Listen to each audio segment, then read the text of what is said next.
다 같이 묵상기도 드리심으로 수요 예배를 하나님께 드리겠습니다.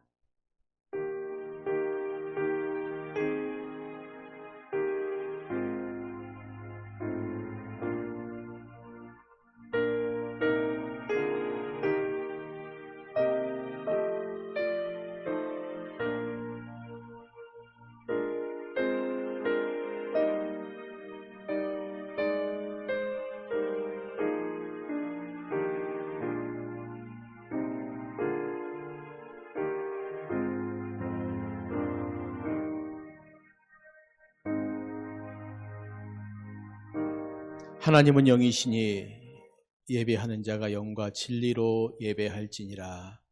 아멘. 하나님 아버지, 오늘 우리가 같이 모여서 예배할 수 있는 은혜를 주심을 감사합니다. 또 영상으로 또 예배할 수 있는 시간을 또 주심을 감사합니다. 더욱더 하나님만을 바라고 소망하면서 우리에게 주어진 믿음의 길을 우리가 용감하게 걸어갈 수 있도록 은혜를 내려주시고, 이 시간도 같이 모여 예배할 때 한량없는 은혜, 풍성한 은혜 우리 모두에게 내려주시옵소서. 예수님의 이름으로 기도드리옵나이다. 아멘. 찬송가 176장입니다.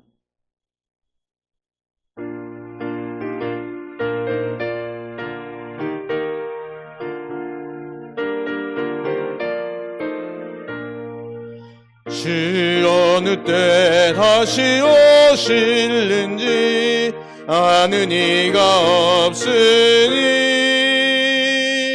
등 밝히고 너는 깨어있어 시를 반겨맞으라. 주 안에서 우리 몸과 마음이 깨끗하게 되어서 주 예수님 다시 오실 때에 모두 기쁨으로 맞으라. 주 오늘에 다시 오신다면 부끄러움 없을까? 잘하였다 주님 칭찬하며 우릴 맞아으실까? 주 안에서 우리 몸과 마음이 깨끗하게 되어서 주 예수님 다시 오실 때에 모두 기쁨으로 맞으라. 주 예수님 맡겨주신 일에 모두 충성 다했나. 내 맘속에 확신 넘칠 때에 영원한 식 없겠네.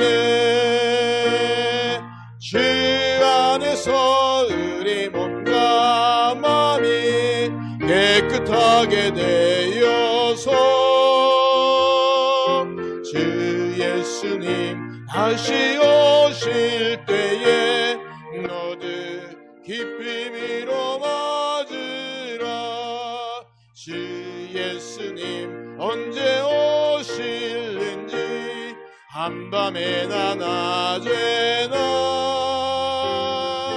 늘 깨어서 주님 맞는 성도 주의 영광 보겠네. 주 안에서 우리 몸과 마음이 깨끗하게 되어서 주 예수님 다시 오실 때에 모두 기쁨으로 맞으라.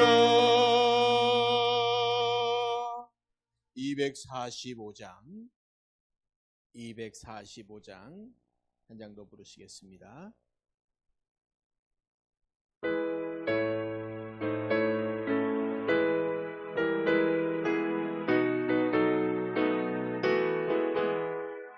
저 좋은 낙원 이르니 내 기쁨 아니 없도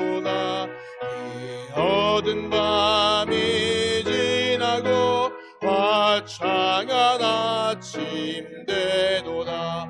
영화롭다 낙원이여 이 산 위에서 보니 먼 바다 건너 있는 집 주의 예비하신 곳일세. 그 화려하게 지은 것 영원한 내 집이로다. 이곳과 저곳 멀렸다.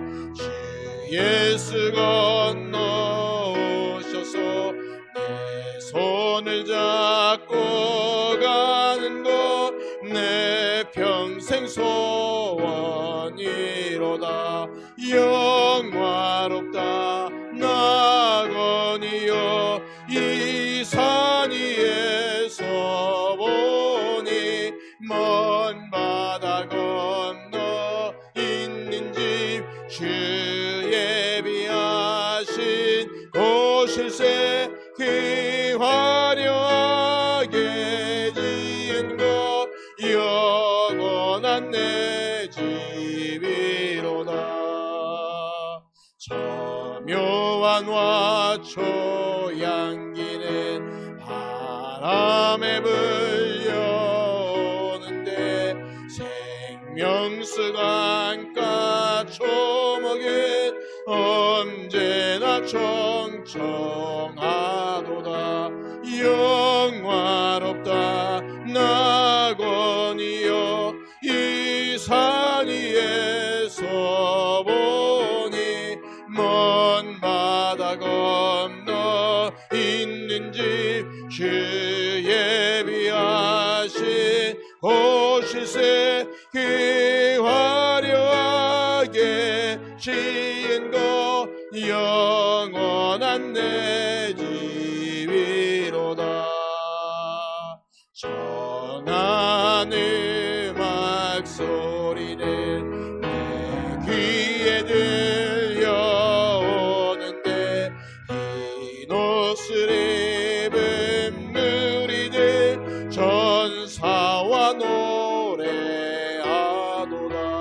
영화롭다 낙원이여 이 산 위에서 보니 먼 바다 건너 있는 집 주 예비하신 곳일세. 그 화려하게 지은 것 영원한 내 집이로다.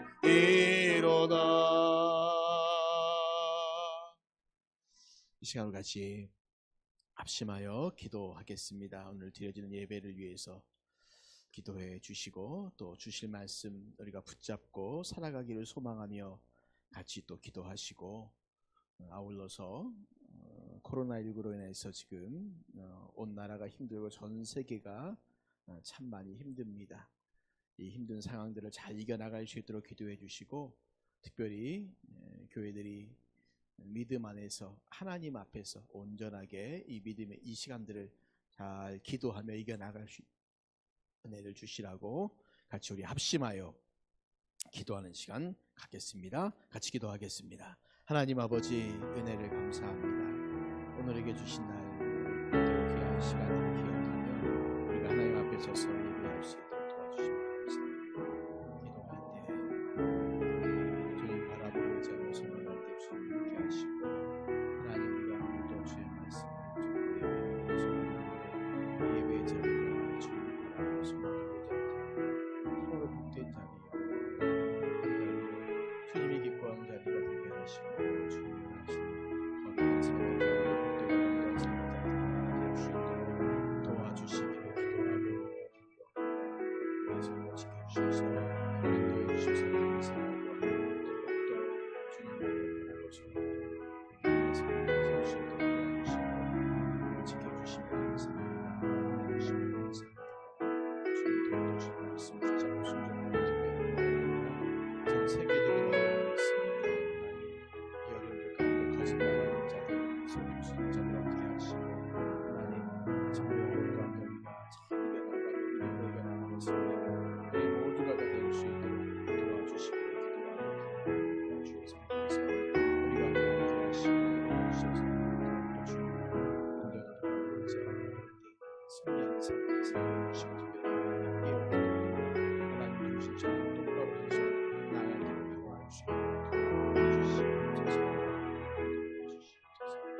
하나님 아버지, 오늘 우리에게 하나님을 예배할 수 있는 장소와 시간 허락하심을 감사합니다.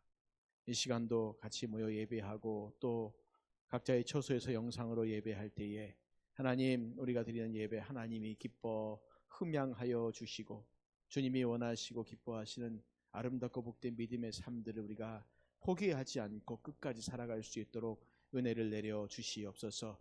코로나19로 인하여서 참으로 전 세계적인 어려움이 덮쳤습니다. 하나님, 200만에 가까운 사람이 죽었습니다. 1700만, 1800만 되는 사람들이 이 질병에 걸려 있습니다.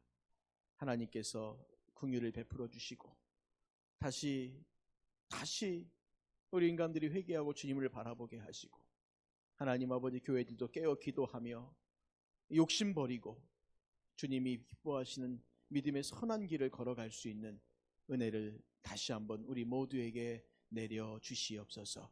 이 시간도 주의 말씀을 듣기를 소망하오니 우리의 귀를 열어주시고 그 말씀을 들으며 우리가 주님 앞에 아멘 하고 화답하며 나아갈 수 있는 크신 은혜 내려주실 것들을 믿사오며 살아계신 예수님의 이름으로 기도드리옵나이다.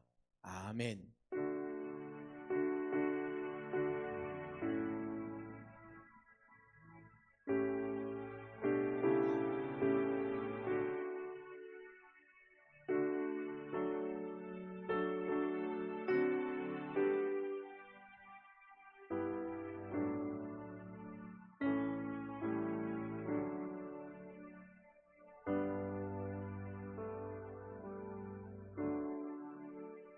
하나님 말씀을 같이 보시겠습니다. 요한계시록 말씀, 요한계시록 22장을 볼까요? 22장 1절부터 5절까지만 보겠습니다. 22장 1절부터 5절까지 말씀만 보겠습니다. 네, 바로 그 뒤에 있으니까 찾기가 쉬우실 겁니다. 우리 한 목소리로 말씀을 읽겠습니다. 한 목소리로 읽습니다. 시작. 또 그가 수정같이 맑은 생명수의 강을 내게 보이니 하나님과 및 어린 양의 보좌로부터 나와서 길 가운데로 흐르더라. 강 좌우에 생명나무가 있어 12가지 열매를 맺되 달마다 그 열매를 맺고 그 나무 잎사귀들은 만국을 치료하기 위하여 있더라. 다시 저주가 없으며 하나님과 그 어린 양의 보좌가 그 가운데에 있으리니 그의 종들이 그를 섬기며 그의 얼굴을 볼 터이요 그의 이름도 그들의 이마에 있으리라. 다시 밤이 없겠고 등불과 햇빛이 쓸데없으니 이는 주 하나님이 그들에게 비치심이라. 그들이 세세토록 왕노릇하리로다. 아멘. 우리가 계속해서 성경적 종말론 보고 있습니다. 이제 오늘이 거의 마지막 시간일 것 같습니다. 자, 예수님의 재림 후에 어떤 일이 일어날 것이냐에 대한 이야기 가운데 우리가 앞부분, 즉 불신자들은 어떻게 될 것이냐, 그리고 신자들은 어떻게 될 것이냐, 이 이야기를 지금 하고 있는 가운데 신자들은 어떻게 될 것이냐에 관한 이야기를 우리가 지금 계속하고 있습니다. 신자들은 어떻게 될 것이냐, 신자들은 어떻게 될 것이냐. 그래서 항상 우리가 이 종말론 그러면 이 그림을 생각하라고 했지 않습니까? 언제가 종말이냐라고 말하면 예수님의 초림부터 재림까지가 종말입니다. 그러니까 종말은 누누이 말씀드리지만 한 시점이 아니라 기간. 근데 이 기간이 우리가 생각하는 것 이상으로 어마어마하게 긴 기간입니다. 그러니까 예수님이 초림하셨을 때 이미 종말은 시작한 거예요. 심판이 시작됐다라고 말하잖아요.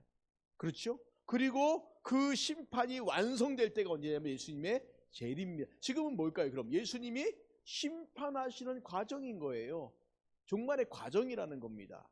그러니까 누군가가 이제 종말이 됐는데 이렇게 말하면 종말이 된 게 아니라 이미 종말은 우리가 그 안에 들어가 있기 때문에 지금이 종말 시기를 우리가 살고 있는 거예요. 그러니까 이 시대가 교회 시대라고 말하기도 하고 요한계시록에 보면 1000년 동안 왕노릇한다라고 하는 그것도 사실은 이 교회 시대 가운데 포함되어져 있는 천년왕국에 대한 이야기를 사실은 한번 했었어야 되는데 이건 너무 괜히 머리 아픈 거라 안 했습니다. 그 알 필요도 없고 쓸데없는 건데 학자들이랑 싸우라고 냅두고 우리는 이 교회 시대가 천년왕국의 시대이다. 1000년 동안 왕노릇하는 것이고요. 이 시기가 끝나고 나면 종말이 완성되고 그 다음에 어떤 일이 벌어질까요? 세세토록 왕노릇하리로다. 그렇죠? 왕노릇을 우리가 지금 이미 하고 있는 거예요. 교회 시대 가운데. 그러나 완전하지 않은 거죠. 다툼과 갈등이 있습니다.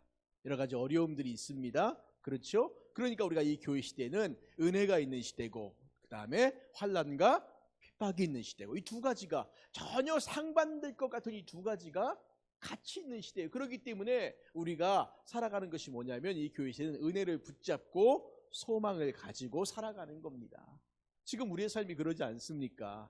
우리가 소망을 가지고 살지 않으면 얼마나 답답한 시대입니까? 제가 어떤 유튜브 동영상을 쭉 보다 보니까 이 노르웨이에 관한 이야기를 해요. 이 북유럽 쪽이 대부분 다 잘 사는 나라들이지 않습니까? 노르웨이가 1인당 국민소득이 6만 불인가 7만 불인가 먹게 된다고 하니까 우리나라의 거의 2배 이상 되는 엄청나게 부자 국가입니다. 그 북유럽 쪽에서 유전이 발견돼 가지고요. 이 사람들이 아주 돈을 엄청나게. 근데 이 나라의 사람들이 무엇이 문제냐면 뭔가 이렇게 삶에서 자극적인 일이 없으면 되게 무기력하대요. 일단 날씨 자체가 우중충하고 춥고 밤도 길고 이러니까 기본적인 성향이 우울증이 많고 거기다가 나가서 매일같이 일해야 먹고 살 수 있는 그런 상황이라면 또 막 그렇게 살 텐데 이 복지가 너무 좋은 거예요. 그러니까 이 사람들이 주로 하는 게 뭔지 아십니까?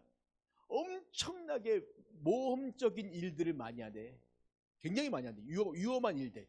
그러니까 스포츠 같은 경우도 우리는 그냥 좀 안전한 스포츠인데 이 사람들은 엄청 우리가 보기에 뭐 저걸 왜 해? 싶을 정도의 그런 목숨 건 스포츠. 일 같은 것도 할 때 그냥 우리처럼 사무실에 이렇게 하는 일은 별로 안 좋아하고요. 정말 위험한 그런 일들. 그래야지 삶에 뭔가 자극을 받아서 그래야지 살맛이 좀 난다는 거예요. 근데 그게 없으면 뭐 계약하게 있다 그냥. 그래서 이 북유럽 국가들의 이 가장 큰 이 정부의 고민이 뭐냐면 어떻게 이 사람들에게 좀 그 살아갈 수 있는 뭔가 좀 자극을 좀 줄까. 그러니까 여기도 마약 같은 것도 굉장히 많이 한다고 합니다. 술도 워낙 많이 먹으려고 하니까 술 같은 것도 국가에서 통제를 해갖고 술도 잘 안 팔고 팔더라도 비싸게 팔고 먹지 말라고요. 내버려 두면 이 사람들은 아마 매일같이 술 먹다 죽을 것 같아요. 그러니까 이제 국가에서 그렇게 방지하는 그런 일들을 한다라고 합니다. 제가 무슨 말씀을 드리냐면 소망이 없는 시대를 살면 우리가 그냥 세상 것들 바라보면서 대충 적응하다 끝나고 사는 겁니다. 아유 너무 힘드니까 소망이 없다. 아니면 아유 다 이루었으니까 소망이 없다. 그 인생이 별로 좋은 인생은 아니란 거지요. 우리가 좀 지금은 환난 가운데 있어도 주님의 은혜를 바라보고 소망하면서 그렇게 오늘 우리에게 주어진 믿음의 길을 걸어가는 것, 그것이 바로 어느 시대의 삶이라고요? 교회 시대, 지금 우리가 살고 있는 이 시대의 삶이라는 겁니다. 그러니까 이런 말 하지 마십시오. 아우 예수님 믿는데 왜 이렇게 어려움이 많고 고난도 많고 핍박도 많은가. 그때마다 딱 한마디 말씀하시면 돼요. 그래 당연하다. 왜 세상이 교회를 못 살게 구지? 당연한 거예요. 그 이상한 거 아닙니다. 베드로가 뭐라고 말합니까? 너희를 핍박하는 거, 그거 어려운 일 있는 거, 환난이 있는 거, 뭐 이상한 일 당하는 것처럼 여기지 말라고. 그 이상한 거 아니라고. 그건 당연한 거라고요. 이것이 그리고 은혜라고 말해버려요. 오히려요. 이것이 얼마나 큰 은혜인가. 이건 당연한 거니까 내가 예수님을 믿고 핍박을 당하고 환난을 당하고 어려움이 있고 교회들이 이 세상 가운데 어려움 당하고 막 중국에 의해서 교회가 막 무너지고 헤쳐지고 사람이 헤쳐지고 막 이런 일들 당할 때 하나님 살려주세요 도와주세요 기도해야 되지만 왜 저래가 아닙니다. 그건 당연하고 마땅한 거다. 때로는 그런 환난과 핍박이 우리의 믿음을 견고하게 하고 우리를 연단시키고 단련시켜 나가는 그런 시간들이다 라고 보시면 됩니다. 실제적으로 이 코로나19의 시기가 1년 가까이 지나왔지 않습니까? 처음에 우리가 2월 달에 이런 기미가 좀 있을 때, 그리고 3월 달에 한번 폭발했을 때 2월 말부터 이거 예배 어떻게 되나 막 이런 얘기할 때 그때는 막 이런저런 얘기가 나왔지만 지금 사실은 사람들이 자포자기하는 사람들이 너무 많거든요. 물론 억지로 우리가 모여서 예배 이 현장 예배 드려라 그 말씀이 아닙니다. 정부가 말하는 정확한 방역 지침을 우리가 지켜나가면서 하는 게 맞습니다. 그렇게 해야죠. 그런데 문제는 뭐냐면 스스로 기도해도 소용없고 예배는 뭐하러 나가? 이런 마음들. 이런 좌절하는 마음들이 우리 가운데 있을 때 그 굉장히 무섭고, 또 한 가지는 정말 그런 시기를 거치면서 하나님께서 한국교회를 다시 한번 견고하게 세워나가시는, 예전에 나무를 심을 때 보면요, 나무를 그냥 이렇게 심지 않고 한번 이렇게 흔들어줘요. 공기도 좀 빠지고 흙도 구석구석에 좀 들어가고, 그렇게 해서 나무가 좀 잘 되도록 이렇게 한 번씩 이렇게 흔들어 줍니다. 교회가 한번 그렇게 흔들리지 아니하면 속에 구멍들이 많이 생겨가지고요, 이 구멍들 때문에 오히려 교회가 견고하지 못합니다. 그런 기공들을 빼는 작업들, 공기구멍들을 빼야지 거기에 흙이 차고 물이 들어가고, 그래서 이게 좀 견고해지고 튼튼해지는 건데, 지금이 그런 어려운 시기를 우리가 지나고 있다라고 생각하시고, 우리가 하나님 더욱더 바라보면서 믿음으로 우리에게 주어진 삶들을 살아갈 수 있기를 바랍니다. 자, 이미 보았던 거기 때문에 그냥 쭉 빨리빨리 넘어가겠습니다. 그러면서 우리가 천국에 대한 성경의 여러 가지의 이야기들 가운데 어떤 것이 있었냐, 이 네 가지가 있었다고 말씀을 드렸습니다. 첫 번째가 새 하늘과 새 땅이고, 두 번째가 새 에덴 동산이고, 세 번째가 새 예루살렘, 그리고 마지막이 새 성전인데, 여기 다 뭐가 붙어 있습니까? 예, 새롭다는 거예요.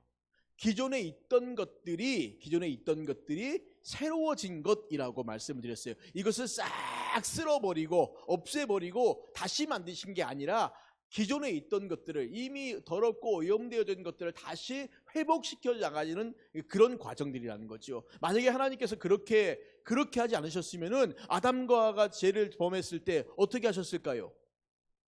그냥 그들 싹 지워버리고 새로운 사람 만들면 돼요. 그렇지 않습니까?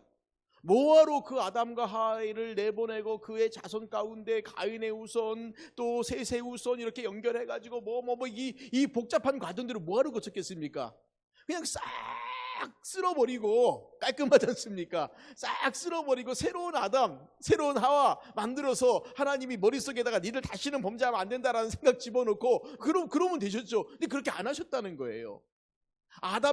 범죄한 아담과 하와를 통하여서 그의 후손을 통해서 하나님이 다시 이 인류를 새롭게 하시는 작업들을 해 나가셨다는 거예요. 그것이 두 번째 아담이신 예수 그리스도 통해 이루어진 그 일들이라는 거지요. 이걸 보면 하나님의 일하시는 방법은 무엇입니까? 기존에 있는 것들을 싹 쓸어버리는 것이 아니라, 기존에 있는 것들에 대해서 참고 기다리심으로 말미암아 이것을 새롭게 하시는 그 일들을 행하신다. 그래서 새하늘과 새 땅이 싹 없어지는, 이것이 지금 있는 것들이 없어지는 게 아니라 이것을 완전히 새롭게 하시는 그런 일들이다라는 것들을 말씀을 드렸습니다. 그리고 새 에덴 동산까지 말씀을 드렸고, 새 예루살렘까지 말씀을 드렸었죠.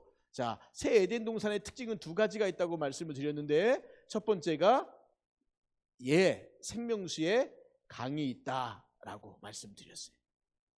에덴 동산에도 이 생명수의 강이 있죠. 에덴 동산에는 4개의 강이 흘렀어요. 그렇죠? 에덴 동산에서 물이 근원이 쭉 나와서 4개의 큰 강이 흘렀다라고 말하는데, 그건 그냥 우리가 보는 강이에요. 그런데 이 강을 에스겔과 요한계시록에서는 뭐라고 말해요? 생명수의 강이 흐른다고. 특별히 에스겔은 얼마나 그 환상이 놀라운지요. 에스겔이 환상 가운데 성전을 봐요. 그런데 그 성전의 지성소에서, 하나님의 전에서죠, 지성소에서 물이 쫙 동쪽으로 흘러내려가서 점점 물이 넓어지고 깊어지고 수량이 풍부해지는데, 그 물이 어디까지 이르냐면 동쪽에 있는 바다 사해까지 이르러요. 그래서 그 죽은 바다가 물고기가 살고 어부가 있는 살아있는 바다로 변해버리는 겁니다. 그걸 환상 가운데 보면서 이게 왜 생명수의 강이냐면 그 강이 죽은 바다를 살리는 거죠. 그렇죠? 그런데 이런 똑같은 것이 바로 어디 나오냐면 요한계시록 말씀에 보시면 생명수의 강이 흐르더라 라고 말해요. 생명수의 강이 흐르더라. 그러니까 에스겔에 있는 그 말씀과 요한계시록에 있는 이 말씀의 이미지가 거의 같다라고 보시면 됩니다. 그리고 이 두 번째 특징이 뭐냐? 두 번째 특징이 바로 생명나무가, 생명수 강가에 생명나무가 풍성한데, 에덴 동산에는요 생명나무가 하나가 있어요. 하나가. 그렇죠? 에덴 동산에서 하나님이 특별히 만드신 나무가 두 가지인데, 하나가 생명나무가, 하나가 선악을 알게 하는 나무 아니십니까? 그런데 아담과 하와가 범죄한 이후에 하나님께서 이걸 막아버리셨어요. 생명나무 가까이로 못 가게 막으셨어요.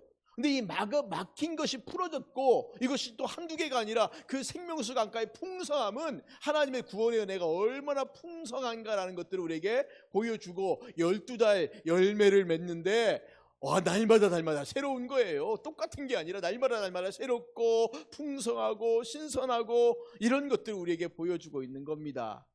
자, 그럼 이것이 단지 우리에게 강이 흐르고 열매가 맺히고 이것만을 보여주는 것인가? 아니, 그렇지는 않습니다. 이것이 보여주는 게 뭘까요? 강이 흐르고 열매가 맺힌다는 것은 결국은 우리의 구원의 구원이 얼마나 아름답고 풍성한 것인가를 보여주는데, 결국은 생명수의 강이 의미하는 것은 성령님, 생수의 강이 흘러넘칠 것이다. 이것은 믿는 자에게 임할 성령을 가리키십니다.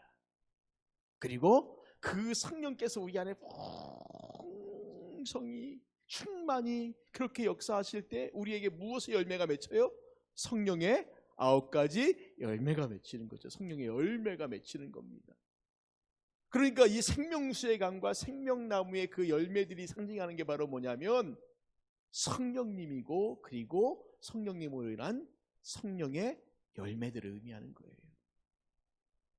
우리가 머릿속에 그래 거기에는 매일같이 과일만 따먹고 살고 이 삶이 아니라 무엇을 먹을지는 잘 몰라요. 어떻게 살지는 모르겠지만 중요한 것은 성령님의 그 풍성한 은혜 가운데 성령의 열매를 충만히 맺은 사람들이 살아가는 삶의 모습들을 한번 머릿속에 생각해 보시라는 겁니다.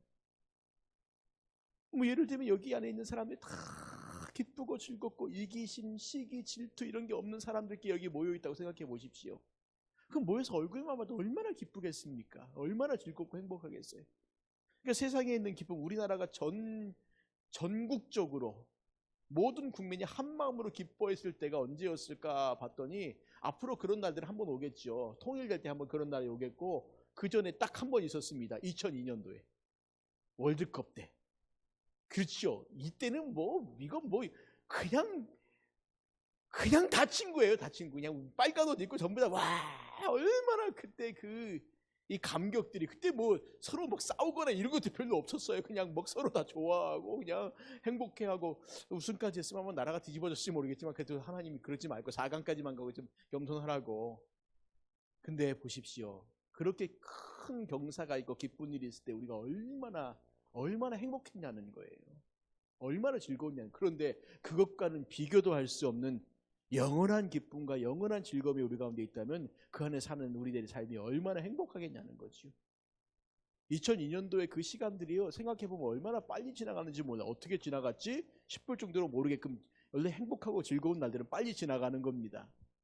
그런데 하나님 나라의 그 삶, 영원한 천국의 삶은 아마 그냥 어떻게 사는지 모르고 너무 행복하고 즐겁고 기쁘고 감사하게 그렇게 매일매일의 삶이 되지 않을까라고 그렇게 생각을 해봅니다. 그래서 이 생명나무의 생명수와 생명나무에 있는 것들이 우리에게 보여주는 것이 바로 성령님께서 충만한 그 삶이 우리에게 있을 것이다 라고 하는 것들을 보여주는 것입니다.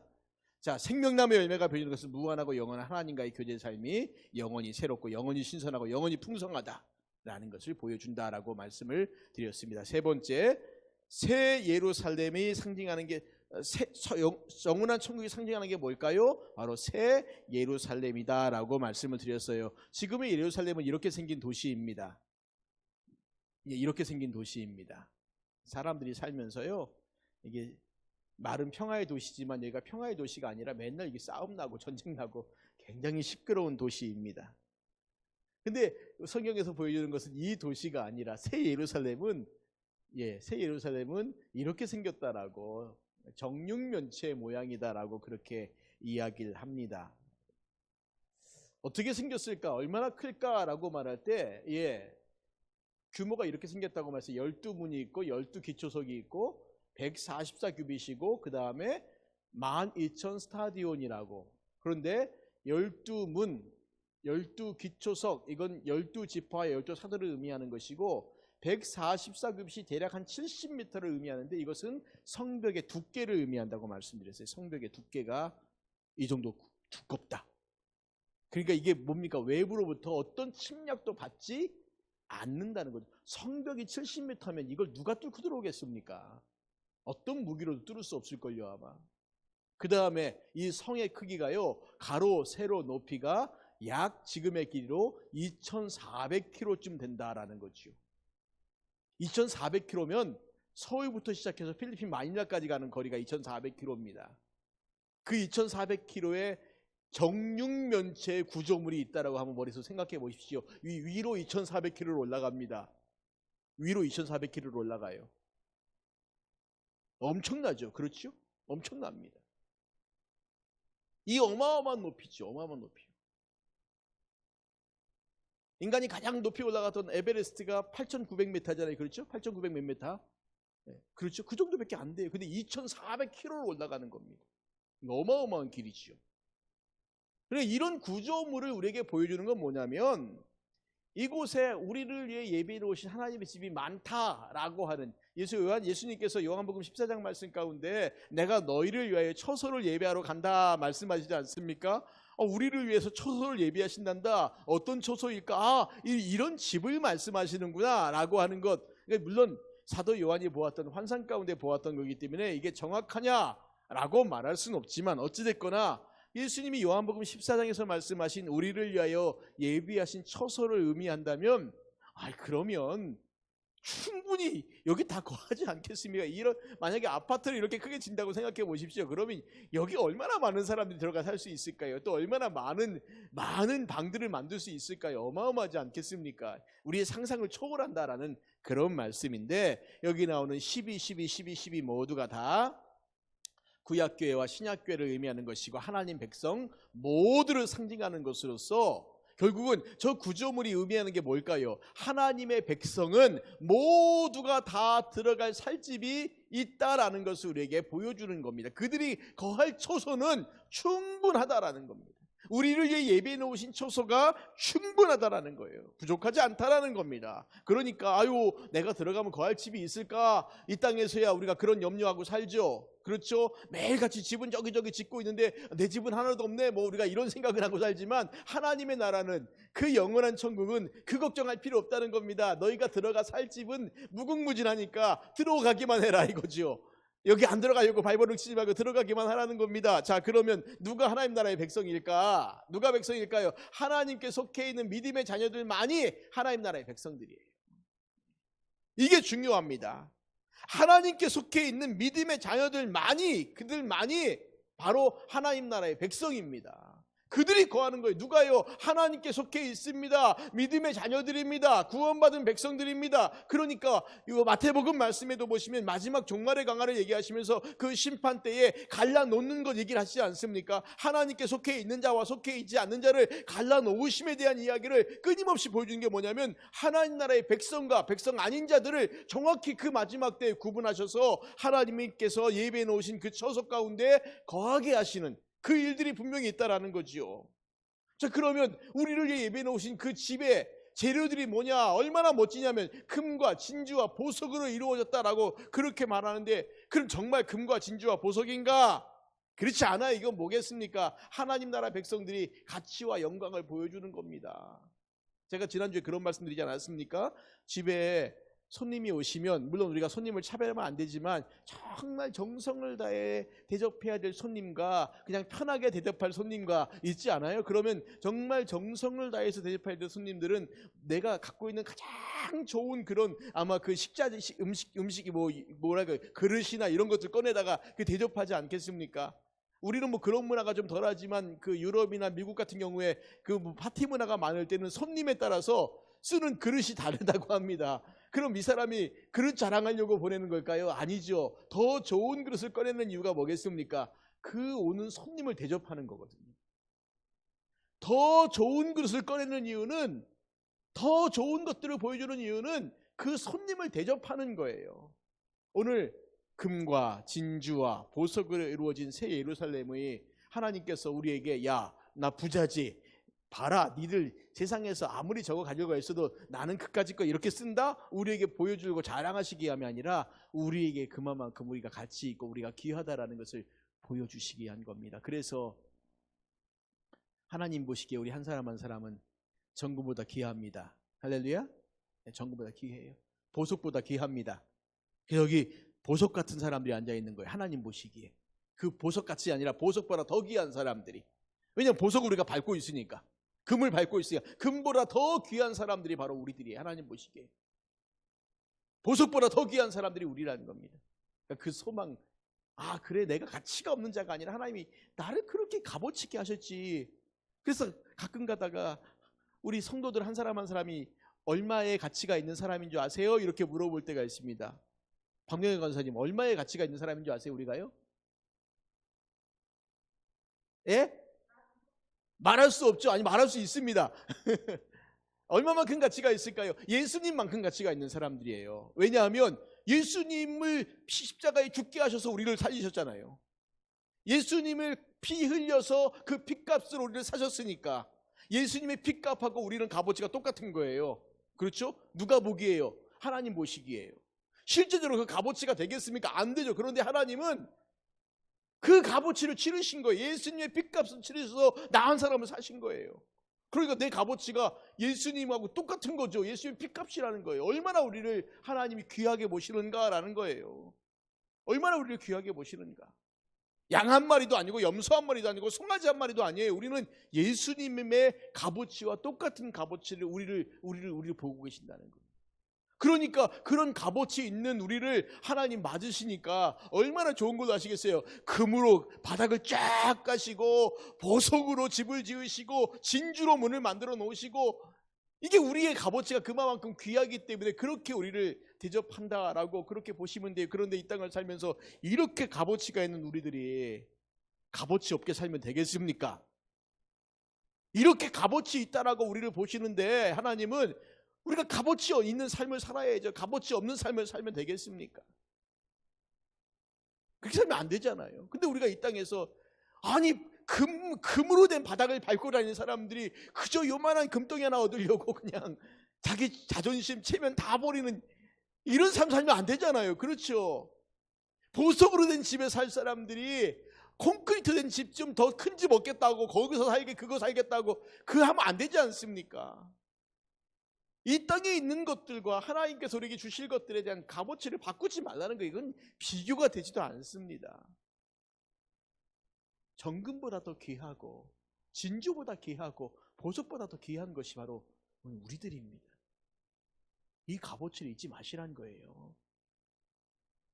세상 사람들은 그가 어떤 옷을 입었느냐, 어떤 집에 사느냐, 어떤 차를 타고 다니느냐, 뭐 이것 갖고 값어치를 따지니까 자꾸만 자기 값어치 올리려고 이 외부를 치장하지 않습니까? 어떤 직업을 갖고 있느냐, 그게 중요합니까? 정말 그게 중요한가요? 전 세계를 오염시키고 어려움 가운데 처하게 하고 전쟁을 일으켜서 많은 사람을 죽게 했던 사람들이 대부분 다 많이 배우고 많이 가진 사람들이라고 하더라고요. 많이 배우고 많이 가진 사람들이라고요. 우리나라에서 고위공직자들 가운데 가장 많은 범죄자들이 어디 학교 출신이냐면 서울대학교 출신이랍니다. 가장 좋은 대학이라고 말하는 서울대학교 출신들이 오히려 고위공직자가 되어서 가장 많이 죄를 짓는 데입니다. 너무 좀 웃기지 않습니까? 아, 공부를 잘하면 좀 사람들이 괜찮은 삶을 살아야 될 것 같은데 우리 나중에 보면 이 나라를 어렵게 하고 국민들을 어렵게 하고 자기 이속 챙기는 이런 삶을 사람들이 누구냐 보면 좋은 대학교 나온 사람들이에요. 그게 가치가 아니란 겁니다. 절대 속지 마십시오. 이 땅에 있는 가치에 속아서 정말 진정한 가치를 잊어버리는 삶을 살지 않기를 바라는 마음에서 하나님께서 우리를 위해서 요한계시록에 우리를 예배해 놓으신 그 집이 황금으로 길을 깔아놓고 보석으로 만들어 놓고 진주로 문을 만들어 놓고 이게 너의 값어치야. 내가 내 아들 내 독생자 예수 그리스도의 핏값을 주고 살 만큼 너희들은 그만큼 값어치가 있는 존재들이야. 그러니까 우리가 이 땅 가운데 왕의 백성으로 왕으로 살아야죠. 왕노릇하는 것이 바로 이 땅에서, 그러니까 우리가 왕노릇 여기서 하는 거예요. 왕처럼 사는 거예요. 하나님의 자녀로서 왕과 같은 삶을 살아야죠. 거드름 피우며 살라는 말이 아니, 왕으로서의 자존심, 체면, 존귀함 이런 거 우리가 지키며 살자는 거죠. 이 땅에서 그저 곧 있으면 없어질 것들 그거 그냥 몇 개 더 얻겠다고 이러지 말라는 겁니다. 마치 마트에서 뭐 할인 행사 한다 그래갖고 뭐 사은품 준다 그러면 그냥 와 달려가 나중에 얻어보면 별것도 아니잖아요. 그렇게 얻어갖고 잘 쓰는 사람 별로 없어요. 그냥 어디 이게 박아두죠. 그런 인생 살지 말자는 겁니다. 제발 좀 값어치 없는, 쓸모없는 이 땅의 것에 그냥 눈이 확 뒤집혀가지고 이 땅의 것 더 얻겠다고 막 달려드는 그런 인생 우리가 좀 살지 말자는 겁니다. 그러니까 때로 이 땅에 있는 것들 과감하게 포기도 하고 양보도 하고, 아이 나 괜찮아 이거 없어 살아, 뭐 이런 우리가 좀 이 당당함을 좀 갖고 살아야죠. 하나님 나라의 백성으로서. 우리가 자꾸 그것을 잊어버리니까. 그러니까 이 땅에 있는 것들 자꾸 눈이 가는 겁니다. 아, 저게 더 좋아 보인다고 저거가 따라가야지. 새 예루살렘은 예대동산의 완성이고 성전의 완성이라 말씀드리고 있고요. 하나님의 눈에는 하나님을 믿고 예수님을 믿는 성도들이 세상에서 가장 아름다운 영광스러운 사람들이다 라고 우리에게 분명하게 말씀하고 있습니다. 여기는 어떤 삶을 살까요? 예, 보십시오. 우리 읽겠습니다. 4절 말씀 읽습니다. 시작. 다시는 사망이 없고 애통하는 것이나 곡하는 것이나 아픈 것이 다시 있지 아니하리니 처음 것들이 다 지나갔음이라. 이 처음 것들은 우리의 지금의 이 모습일 겁니다. 이건 없어요. 사망도 없고 애통하는 것도 없고 곡하는 것도 없고 아픈 것도 없어요. 다시 있지 않습니다. 그러니 염려하지 마십시오. 지금은 우리가 이것이 있어요. 그렇죠? 지금은 있어요. 그러나 거기는 없어요. 무엇이든지 속된 것이나 가증한 일 또는 거짓말하는 자는 결코 그리로 들어가지 못할 것이다 라고 말씀하고 있습니다. 다시는 저주가 없을 것입니다. 그 어린 양의 보좌가 그들 가운데 있을 것이고 그의 종들이 그를 섬기며 그의 얼굴을 볼 것이요 그들의 이름도 그들의 이마에 있을 것입니다. 다시 밤이 없고 등불과 햇빛이 쓸데없으니 이는 주 하나님이 그들에게 비침입니다. 그들이 여기서 세세토록 왕노릇 할 것입니다. 지금의 우리의 이 땅에서의 왕노릇은 영원하지 않습니다. 유한한 왕노릇입니다. 그리고 말씀드린 것처럼 환난도 있고 핍박도 있는, 어려움도 있는 그런 시기이지만 그러나 하나님의 나라는 영원합니다. 거기서 우리가 영원토록 왕노릇 할 것이다 말씀하고 있습니다. 네 번째, 영원한 천국은 새 성전입니다. 새 성전입니다. 자, 보십시오. 이 성막이죠. 성전이 짓기 전에 하나님께서 당신의 집을 이렇게 지어라 라고 친히 명령하신 첫 번째 구조물이고 유일한 구조물입니다. 사실은 솔로몬이 지었던 성전은 이런 성전에 대한, 이런 성막에 대한 것들을 기본 틀로 해서 여러 가지 인간적인 생각들이 많이 들어갔지만 하나님은 정확하게 이걸 이렇게 지으라고 크기와 규격과 재료와 모양까지 하나님이 그대로 다 지시하셨어요. 그러니까 이 성막이 유일하게 하나님 당신께서 이렇게 하라고 말씀하신 당신의 집이십니다. 그렇죠? 여기에서 이 성막에서 가장 중요한 게 바로 뭡니까? 바로 이 안쪽에 있는 거예요. 이게 이 구조물이지 않습니까? 아까 이 바깥에 있는 것이 뭐겠습니까? 이건 성막 전체 모습인데 이건 바깥에 있는 울타리죠. 여기가 성막의 뜰입니다. 여기가요. 그 다음에 여기가 이제 우리가 흔히 말하는 성소와 지성소가 있는 건물이죠. 구조물입니다. 근데 이 안의 구조가 이렇게 생겼다는 거예요. 직사각형 모양으로 되어 있는데 이것을 3분의 1과 3분의 1로 나눠서 이 안쪽에 있는 것을 우리가 지성소라고 말하고 바깥쪽에 있는 것을 성소라고 이렇게 말합니다. 성소에는 세 가지의 구조물이 있습니다. 등대가 있고요. 그 다음에 향 피우는 것이 있고 떡상이 있습니다. 이 세 가지가 있는데 이 안에는 딱 한 가지밖에 없어요. 뭐가 있습니까? 법궤 하나가 있고 이 법궤의 뚜껑을 우리가 뭐라고 말하냐면 그것이 뭡니까? 법궤의 뚜껑이요? 쉬운 자라고 해서 이렇게 두 그룹이 날개를 쫙 하고 있는 하나님의 은혜의 보좌라고 합니다. 그리고 그 법궤를 열면 그 속에는 무슨 구조물이 있습니까? 만나 항아리가 있습니다. 그다음에요. 십계명 돌판이 있습니다. 그리고 아론의 쌍난 지팡이가 있습니다. 이 세 가지가 있습니다. 그건 감춰져서 안 보여요. 그렇죠? 그건 감춰져서 안 보이고 다만 이 지성소에는 대제사장이 1년에 딱 한 번 대속죄일 날만 들어가는 겁니다. 들어가서 여기를 깨끗이 청소하고 그렇게 오는 거죠. 근데 그가 들어가서 보는 건 뭡니까? 하나님의 은혜의 보좌. 그래서 우리가 한자말로 시은자라고 말하는 거예요. 베풀 시에다가 은혜 은자, 보좌 자자에서 은혜를 베푸는 자리. 그래서 우리 성경에는 하나님의 은혜의 보좌라고 그렇게 말하는데, 에스겔이 보았던 환상 가운데 나오는 성전에서 나오는 물이 바로 이 지성소에 나오는 물이었습니다. 지성소예요. 보세요. 매년 대속죄일에 대제사장이 1년에 한 차례 들어가 제사를 드립니다. 성소와 지성소에는 천사들이 쏟아지는 휘장이 가로막고 있습니다. 이 대속죄일이 이 7월 10일이라는 게 우리 지금 달력이 아니라 유대인의 종교력입니다. 유대인은 7월 1일이 1월 1일이에요. 지금 우리식으로 말하면. 종교력으로 7월 1일이 나팔절이라고 해서 새해가 왔음을 쫙 알리는 그런 절기가 7월 1일이고요. 7월 초하루, 그리고 그 열흘째가 대속죄일입니다. 이날에 이스라엘 백성들은 하나님이 유일하게 딱 한 번 명령하신 금식하는 날이에요. 금식하는 날. 대속죄의 날은 금식하는 날이고, 대제사장이 1년에 한 차례 들어가서 하나님께 제사를 드리는.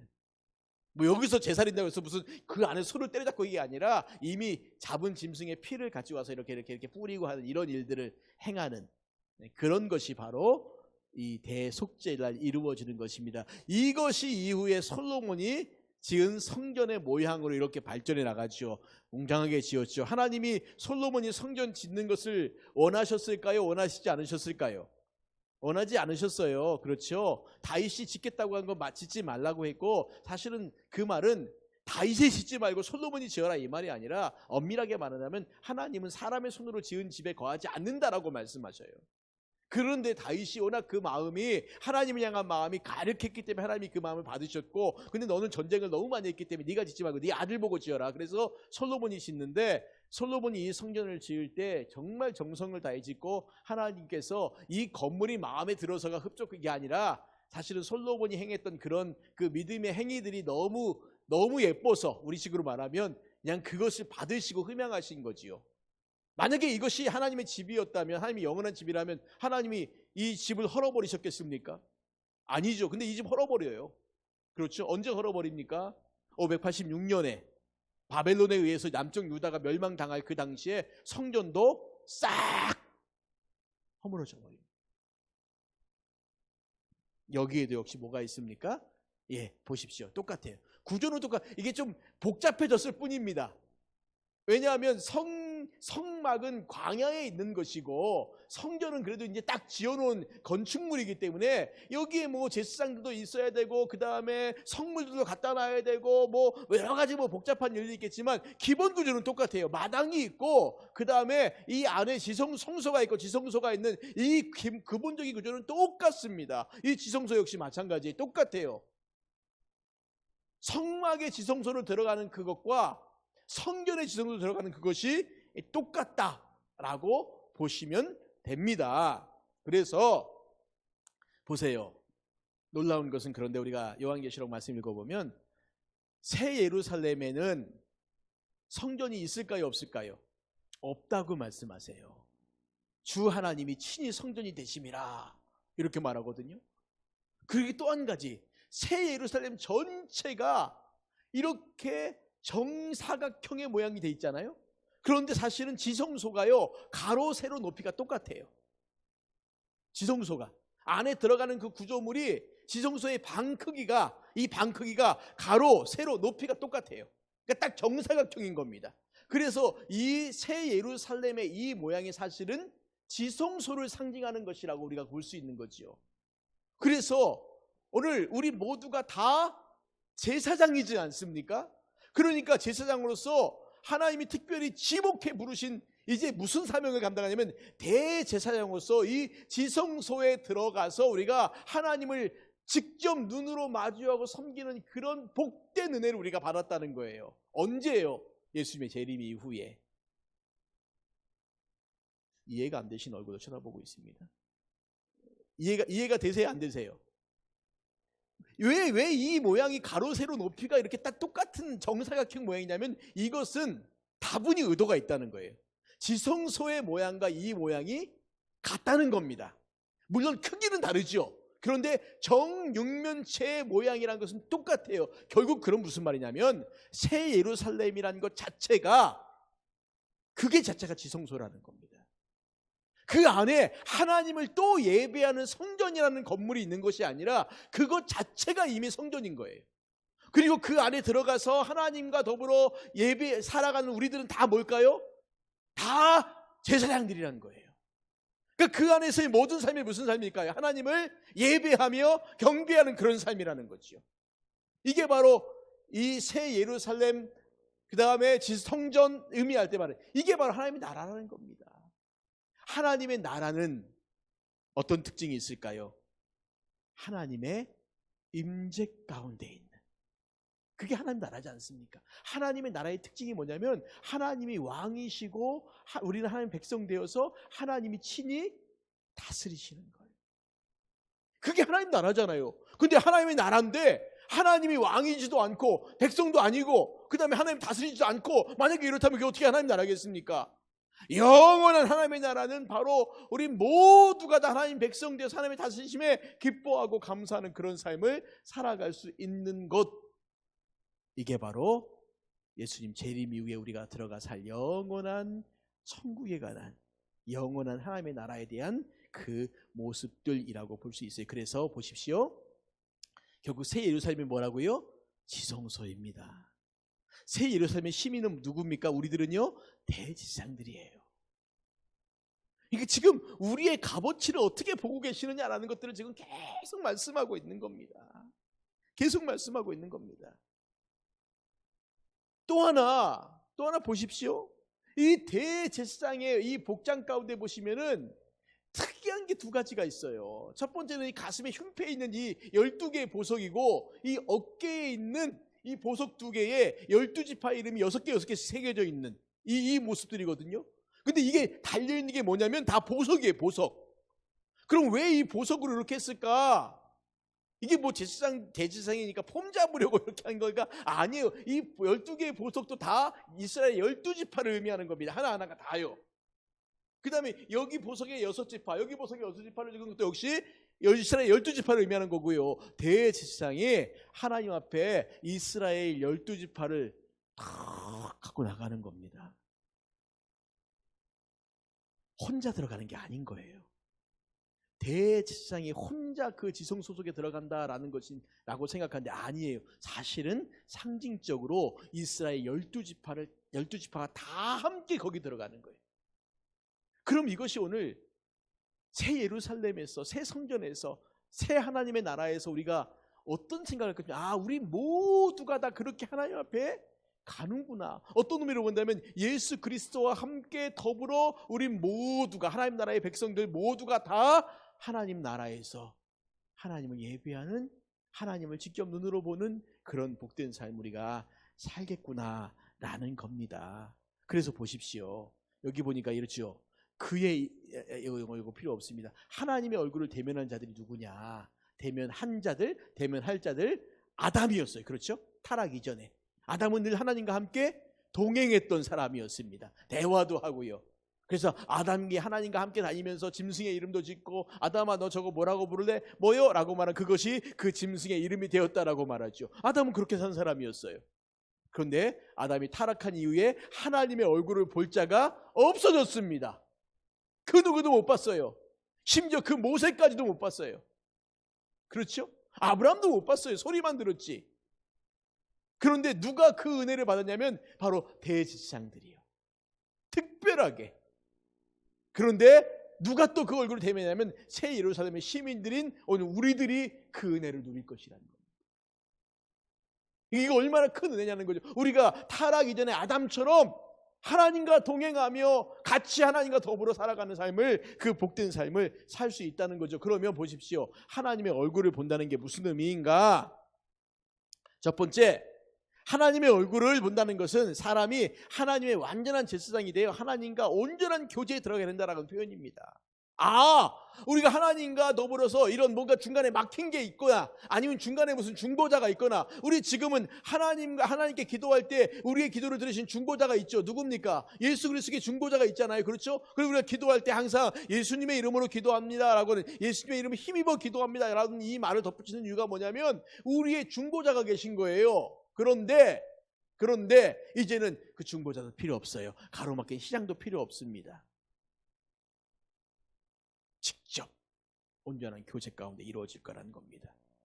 둘째, 하나님의 얼굴을 본다는 것은 하나님의 영광과 임재가 충만하여 하나님의 영광의 광채로 빛나는 것을. 모세가 시내산에서 40일 동안 있으면서 그 하나님의 법궤를 받아갖고 내려올 때 백성들이 그 얼굴을 못 봤어요. 그렇죠? 얼마나 얼굴에 광채가 나는지. 근데 오늘 우리가 그럴 것이라는 겁니다. 하나님의 영광과 임재를 충만한 삶을 오늘 우리가 살 것이라는 겁니다. 세 번째, 새 예루살렘의 시민 모두가 왕 같은 제사장이 되어 하나님과 더불어 세세토록 통치하게 됨을 말해 줍니다.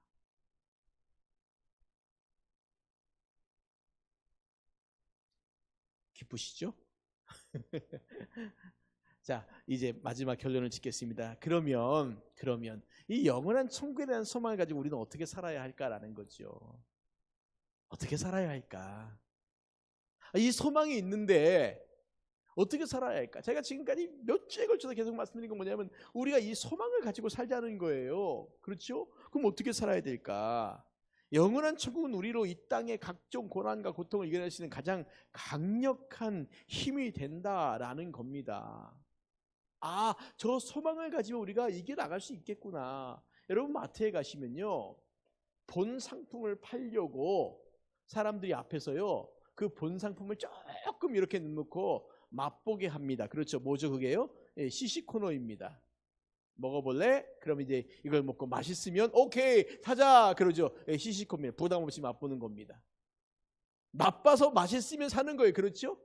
오늘 이 교회의 삶이 뭐냐면 저는 그렇게 봅니다. 이 교회 공동체의 삶이요, 하나님을 예배하는 이 삶이 영원한 천국을 맛보는 시간입니다. 영원한 천국 누가예요? 누구에게요? 내가 나 혼자만이 아니라 내가 다른 사람에게, 우리가 서로에게.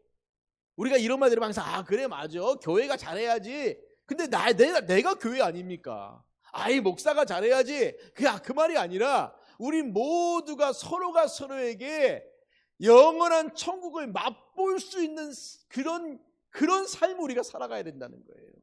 그러니까 누가 잘해야지가 아니라는 겁니다. 이게 가장 잘못된 게 그래 누가 잘해야지가 아니라 서로가 서로에게요. 서로가 서로에게. 자, 그래서 보십시오. 교회 공동체의 삶을 통해서 영원한 천국에서 서로가 서로를 대하는 훈련과 연습을 하고 그 맛을 미리 맛봐야 된다는 게 서로가 서로에게요. 그러니까 어느 누구에게도 아니라 누가 한 사람은 계속이 아니라 난 이제 예배 신앙생활한 지 얼마 안 됐어요. 믿음이 연약해요. 그런데 그 사람을 통해서도 우리가 천국의 삶이 저런 거구나라는 거 우리가 알 수 있어야 된다는 거예요. 나는 맨날 지옥의 삶을 살면서 다른 사람이 천국의 삶만 나에게 보여줘라 그 말하면 안 된다는 거예요. 서로가 서로에게입니다. 그래서 이 교회 공동체의 특징은 뭐냐면 서로가 서로에게예요. 서로가 서로에게. 이건 뭐 직분이고 나이고 신앙의 정도고 이건 상관없어요. 서로가 서로에게 그런 것들을 보여주어야 한다는 겁니다. 그렇기 때문에 우리가 이 주일 예배를 소중히 여기면 얼마나 중요하냐면 그 예배가 우리가 영원한 천국의 삶을 미리 맛보는 시간이기 때문에 그렇습니다. 주일이라는 날이 그런 날이라는 거예요. 6일 동안은 우리가 세상에서 일하지만 주일을 통해서 우리가 하나님의 나라가 이러하구나라는 것을 무엇을 통해서요? 예배와 교제를 통해서 서로가 서로에게요. 이게 가장 중요합니다. 서로가 서로에게. 목사님이 우리 성도들에게가 아닙니다. 서로가 서로에게. 같이 읽겠습니다. 시작. 하나님의 나라가 임하기를 날마다 소망하며 기도하라. 그리고 오늘 나에게 주어진 하나님 나라의 삶을 살아가라. 우리가 지금 살아가는 삶은 하나님 나라의 삶입니다. 그리고 그 영원한 삶을 미리 살아가는 것입니다. 여기서 우리가 연습하고 훈련하는 것입니다. 서로가 서로에게요. 그래서 우리 우스갯소리 가운데 그렇지 않습니까? 어떤 사람이 천국을 지옥을 다 가봤는데 밥을 먹는 모습을 봤다는 겁니다. 근데 밥상에 앉아갖고 밥을 먹는데 천국과 지옥이 다 똑같더라는 거예요. 이렇게 길다란 숟가락이 손에 붙어 있는데 천국에서는 막 웃음소리가 나고 지옥에서는 서로 막 그냥 짜증과 원망과 불평의 소리만 나더라는 거예요. 그래서 왜 그런가 봤더니 지옥에서는 서로 이거 갖고 지가 퍼먹겠다고 하는데 이게 밥을 못 먹는 게 이게 너무 숟가락이 기니까 이게 푸고 흘리고 그러니까 짜증이 나고 막 원망하고 숟가락 들기고 싸우고 막 이러는데 천국에서 어떻게 하나 봤더니 퍼가지고 상대방 이렇게 먹여주더라는 거예요. 이렇게 푹 퍼가지고 먹여주고, 그러니까 서로가 서로를 계속 먹여주니까 그거 얼마나 그게 재밌습니까? 먹여주면서 잠깐 실수할 때도 깔깔깔깔 웃고 또 먹여주고 또 뭐 먹고 싶냐 이게 이렇게 또 먹여주고 서로가 서로에게. 그러니까 나만 열심히 퍼먹여주는 게 아니라 나도 또 누가 또 이렇게 계속 퍼주는 거 먹여주고 퍼주고 먹여주고 퍼주고. 그러니까 서로가 서로에게예요. 교회 생활에 누가 교회 생활을 제일 잘하고 어떤 생활이 교회 생활에 가장 아름다웁니까? 라고 말하면 간단해요. 서로가 서로에게입니다. 교회가 왜 고통스럽고 힘들까? 일방적일 때 그래요. 일방적일 때. 내가 일방적으로 나누고 일방적으로 베풀고 또 일방적으로 섬김만 받을 때 그랬습니다. 그래서 어린 아이들도 그 교회 공동체에서 자기가 해야 될 일들이 있는 겁니다. 믿음이 연약한 사람도 새신자도 마찬가지입니다. 오래된 분도 마찬가지고요. 물론 일의 정도가 좀 다르겠죠. 그러나 모두가 그 안에서 각자 맡은 역할들을 감당해 나가는, 그래서 성경에서 우리를 한 지체라고 말하고 있지 않습니까? 우리 몸에 있는 모든 기관들 가운데 필요 없는 것들 있습니까? 이건 별거 아닌 것 같아. 우리가 의식하지 못하지만 별거 아닌 것처럼 보이는 것도 얼마나 중요한 것들이 많은데요. 이 눈썹이 참 별로 쓸모가 없어. 어떤 사람 눈썹을 싹 밀고 다니는 사람이 있지만 눈썹을 미는 순간에 갑자기 외계인처럼 보이지 않습니까? 사람처럼 안 보이잖아요. 우리 속에 있는 코털이 별거 아닌 것 같지요. 자꾸 삐져나오니까 귀찮고 잘라내고 손질해야 돼. 그런데 이 코털이요, 우리 속에 들어가는 많은 먼지들을 얼마나 많이 걸러내는데 이게 없으면 그냥 쑥 통갑니다. 맨날 같이 목에 아마 가래 낄 겁니다. 심각한 먼지들로. 그러니까 하나님께서 우리 몸에 만들어 놓으신 것은 꼭 무슨 이 머리, 뇌 이런 것만 가치가 있는 게 아니라 눈에 안 보이는 작은 것들도 다 가치가 있고 의미가 있는 것처럼 우리 교회 공동체가 그렇다는 겁니다. 서로가 서로에게 다 의미가 있고 다 가치가 있는. 근데 그 중에서 하나가 나는 나만 좀 챙겨줘 이렇게 한다면은 그 나머지 것들이 얼마나 괴롭겠습니까? 힘들게 하는 거지요. 그러니까 서로가 서로를 돌아보고 서로가 서로를 섬겨주고. 오늘 우리가 영원한 하나님의 나라에 대한 이야기를 하는 것은 뭐냐면 그 나라의 삶이 이러합니다. 그러니까 우리가 여기에서 그렇게 삽시다. 그렇게 삽시다. 그 얘기하는 겁니다. 그렇게 살자고요. 영원한 하나님의 나라의 삶을 소망하면서 우리가 이 땅 가운데서 그 삶을 살아가는 거예요. 서로가 서로에게. 우리 찬양대가 요즘 쓰는데 만약에 연습하다가 어떤 사람이 삑사리를 삑 냈는데 그거 보고 다른 사람이 인상을 다 쓰고 이러면 그 사람이 거기 어떻게 있겠습니까? 그런데 그 순간에 그냥 같이 막 서로 격려하면서 깔깔깔 그냥 부드럽게 넘어가면 또 그게 또 얼마나 더 좋은 하모니가 되겠습니까? 모두가 다 필요합니다. 모두가 다 서로가 서로에게. 나는 약하니까 나만 섬겨주세요. 너는 강하니까 넌 계속 섬기기만 해. 이거 오래 못 갑니다. 강한 자도 섬김이 필요할 때가 있고 약한 자도 섬겨야 될 때가 있고 그래야지 건강한 거예요. 그래야지 건강한 겁니다. 그건 탤런트건 물질이건 봉사건 다 마찬가지예요.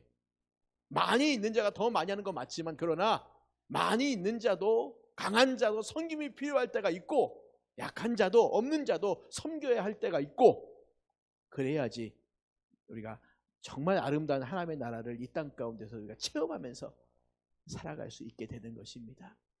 이제 종말론에 관한 이야기 마무리 다 했습니다. 어쩌면 다음 주에 올해 이제 마지막 수요일이기 때문에 전체적인 결론을 한번 더 내리고 그 다음에 1월 첫 주부터는 또 다른 이야기를 좀 아마 하더라도 다음 주에 한 번만 더 이 종말론에 대한 전체적인 이야기를 좀 더 이렇게 총정리하는 그런 시간들을 좀 가졌으면 좋겠다 싶은 생각이 들고요. 언젠가 또 한 번 할 겁니다. 왜냐하면 지금 들었다고 해서 다 기억하시는 거 아니니까 몇 번 듣고 몇 번 듣고 몇 번 들어도 잘 기억나지 않으실 땐 그냥 계속 들으면 됩니다. 그렇게 해서 우리가 오늘 딱 한 가지 이것만 기억하십시오. 하나님의 나라의 삶은 서로가 서로에게 교회 공동체가 화목해지는 방법은 서로가 서로에게 이럴 때 가장 화목하고 아름다운 공동체 될 수 있습니다. 그것이 바로 하나님 나라의 삶입니다. 기도하겠습니다. 아버지 하나님, 은혜를 감사합니다. 오늘 우리에게 주어진 삶의 시간에 우리가 하나님 앞에 나와서 이렇게 한 마음으로 예배할 수 있도록 인도해 주시고 영원한 하나님의 나라의 삶이 무엇인가를 우리에게 보여주심을 감사합니다. 그 말씀 기억하면서 우리에게 주어진 믿음의 삶을 잘 살아갈 수 있도록, 기쁨으로 살아갈 수 있도록, 감사함으로 살아갈 수 있도록 도와주시고 하나님의 영광을 위하여서 오늘 우리에게 주어진 삶을 더욱더 주님 앞에서 아름답게, 그리고 나에게 주어진 내 옆에 있는 지체들을 사랑으로 섬기는 그 삶을 우리가 살아갈 수 있도록 크신 은총 베풀어 주시옵소서. 오늘도 주님 앞에 나와 예배하며 돌아가는 모든 이들에게 주께서 한량없는 은혜를 내려주시고 특별히 코로나19로 인하여서 어렵고 힘든 상황 가운데 있는 우리 모두에게 크신 은총 베풀어 주실 것들을 믿사오며 살아계신 예수님의 이름으로 기도드리옵나이다. 아멘. 지금은 우리 주 예수 그리스도의 은혜와 하나님 아버지의 무한하신 사랑과 성령님의 위로 교통 충만 역사하심이 오늘도 주님 앞에 나와 한 마음으로 예배하며 돌아가는 우리 모든 성도님들 머리 위에 지금부터 영원토록 함께 하시기를 간절히 축원하옵나이다. 아멘.